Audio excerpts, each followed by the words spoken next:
Hello everybody, it's Driftbuggy here, and today I'm going to be explaining the game Vampire Survivors. So, I'm going to be posting a video of this in a few days, so probably want to explain how this game plays out.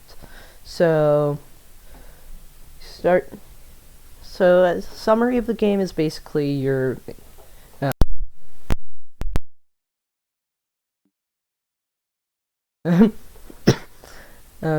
character trying to survive wave after wave of enemies up to a certain time limit. So you hit start, and then you can pick your character, who each starts with a weapon and an ability. Like, this person gets more experience, and this person gets faster projectiles. But before I do that, I should probably explain some of these things. So, I don't have everything unlocked here, so can't technically fully explain, but you'll get it by the time I'm done.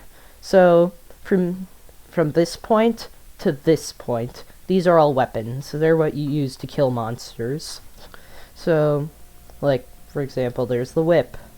And you can... Something really useful about this game is it tells you...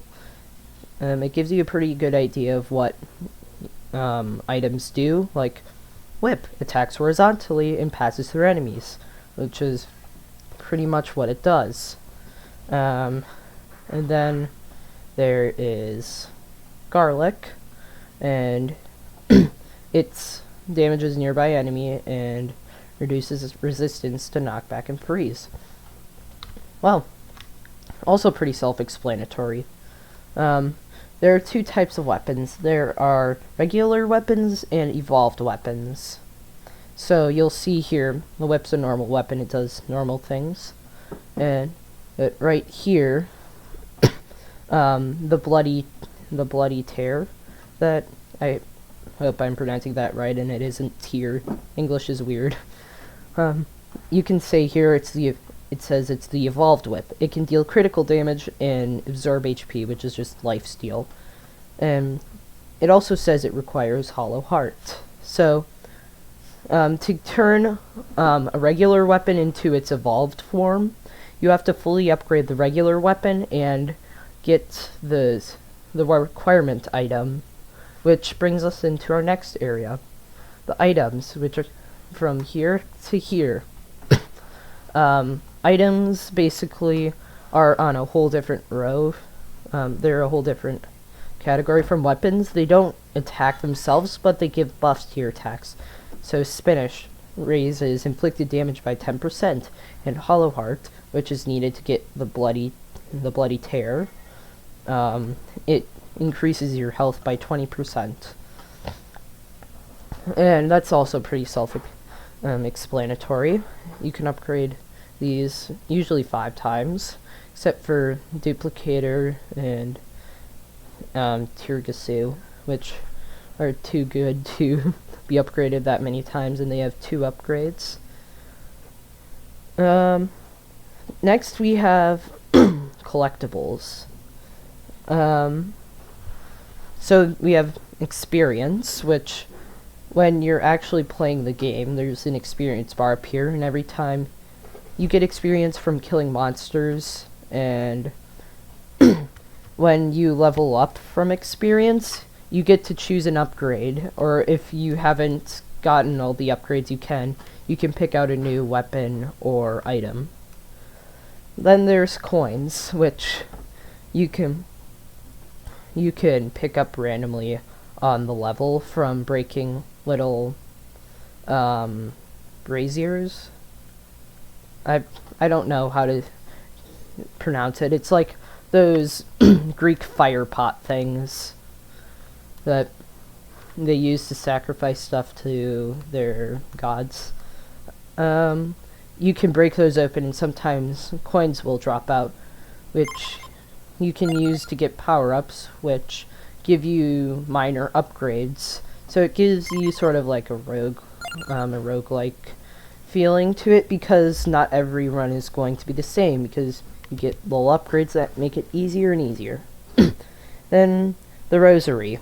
This is a very lucky drop because it instantly kills everything, with some exceptions. And then you have, I don't call it this name, I usually just call it the Bernie Sponge because that's what it looks like. And it's what happens after you eat a spicy burrito. Like, your mouth is, it just makes you spit fire. This, it freezes the entire screen, so enemies don't move. This, the Vacuum, it gathers every single experience gem on the screen, and, well, not just on the screen, every single experience gem there is. So even if there's like 100, keep accidentally unplugging my headset. Even if there's a gem that's like 200 screens away, the Vacuum will pick it up. Then there's Floor Chickens. They let you heal. So if you take damage from a monster, you can heal with it.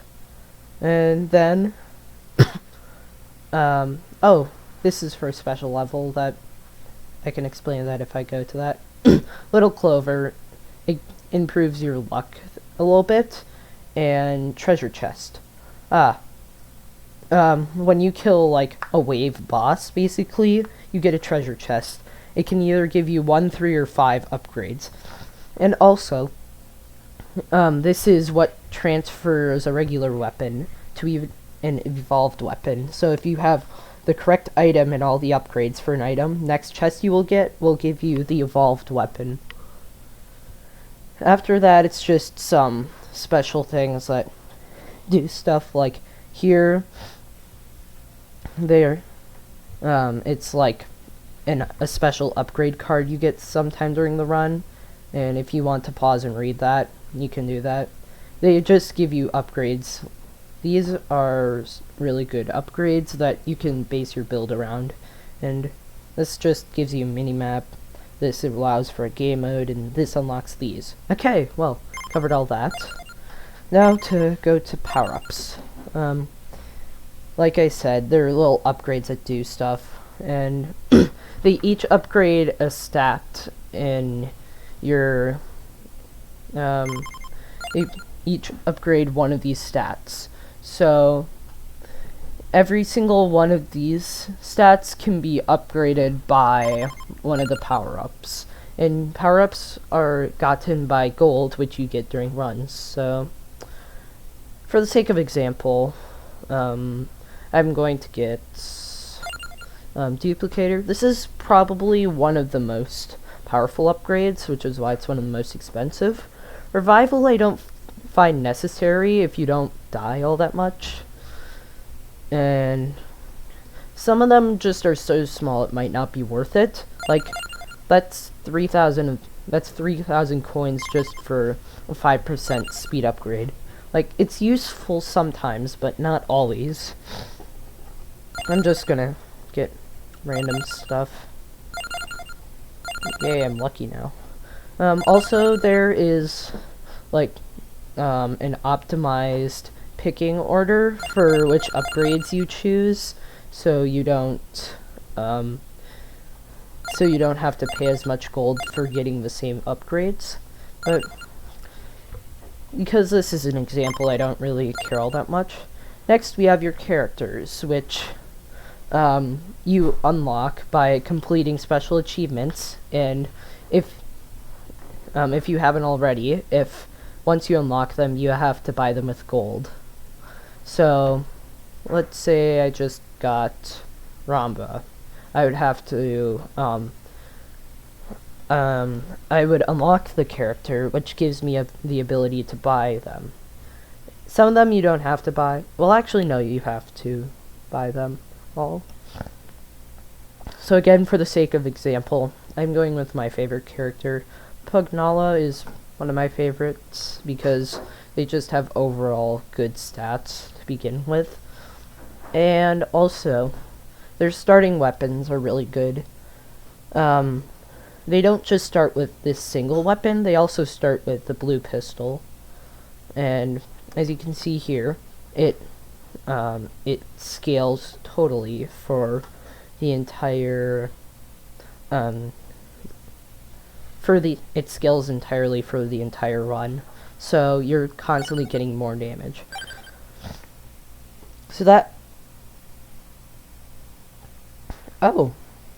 I am going to check that out later. I'm scared. Okay. So you can pick your level. So there's the 4 regular stages, which are just 30-minute rounds with different enemies, getting harder and harder from Mad Forest to Gallow Tower. And then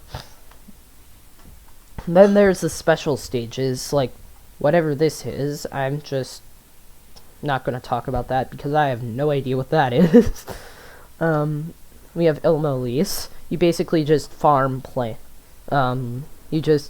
all the enemies are non-moving plants that you can kill. And Moonglow, it's like a gold farming level that isn't very dangerous, and it unlocks quite a few Easter eggs, so it's pretty far in the game. And these challenge ones are just really difficult. Green Acres, like, it's just random enemies from all the other places, as it says here, with extra health. And this one, it's just skeleton enemies, and no item drops. Oh, that's not good. Then there's these, like, there's these modifiers, Arcanas. They let you use these things. Hyper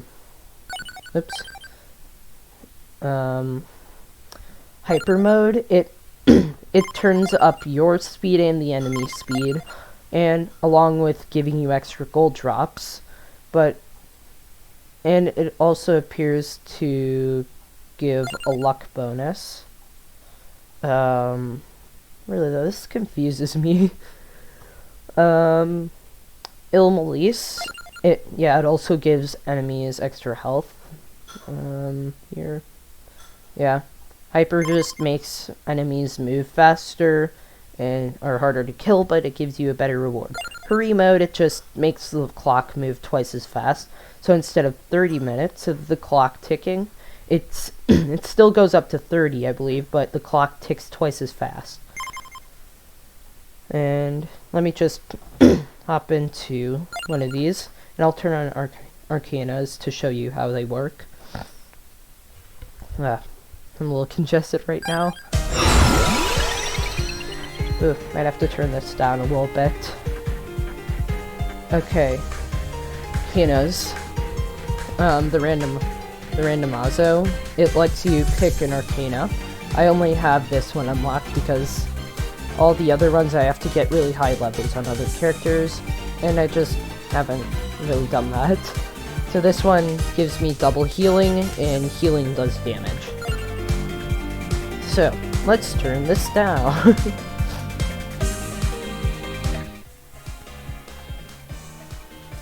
Oop, I did not mean to hit that. Okay, we're back, hooray. Okay, so these little bat things, those are enemies, and they're, because, so you see that timer up there? Each minute that goes by, new and stronger enemies spawn in. And this mini-map, you can get the mini-map by following a green arrow on the dairy plant level, and it shows you where anything of importance is. So, like, you can see little item pickups that are on the ground. Like, these are all individual items I can go to pick up. And also, if I kill a mini-boss and it drops a chest, I can pick one. I mean, I can see where it is on here if it isn't on my screen already. And also some special items. So, also, that is my XP bar up there. Not sure if you can... Okay. Now I just leveled up. I can pick an item, or if I don't like what's here, I could use a skip, banish, or reroll if I had any rerolls at the moment to get different items. Banishes, you can pick an item that you'll never get an upgrade for again, and skip just skips your upgrade if you don't like anything there. Now up here in the upper left, you see all the items that I have. Now, in each slot there's in each row there's only 6 slots, so you can only get 6 weapons in each run before it stops giving you weapons on the upgrade screen, and you can only get 6 items before it stops giving you item upgrades. And items, there are exceptions, because if you get your 6 items up there, and then you pick up all the items around the map, it'll give you... Oops, unplugged my headset, no. Dang it. What is happening here? Why is it forcing me up? Stop game. Anyways, a good example of illegal item amounts is I will go to Moonglow, and I'll turn on Hyper just so I walk faster.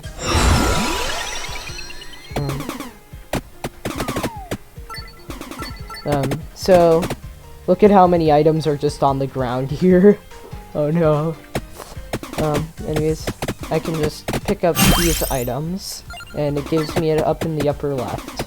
You can obviously also get these items from upgrading your level, but just doing this to show an example of overflowed items.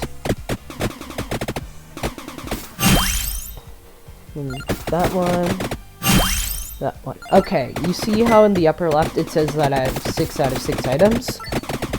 Well, I don't care about the limits. I'm gonna take 7 out of 6. Once you fill up all those slots, it no longer, Upgrade GUI no longer gives you, any item upgrades. Or, it doesn't let you get any new items. You can upgrade the ones you currently have, but... Oop. Did I accidentally? No, I did. I don't believe. Yeah. So just look at how in the upper left, it keeps on going on up.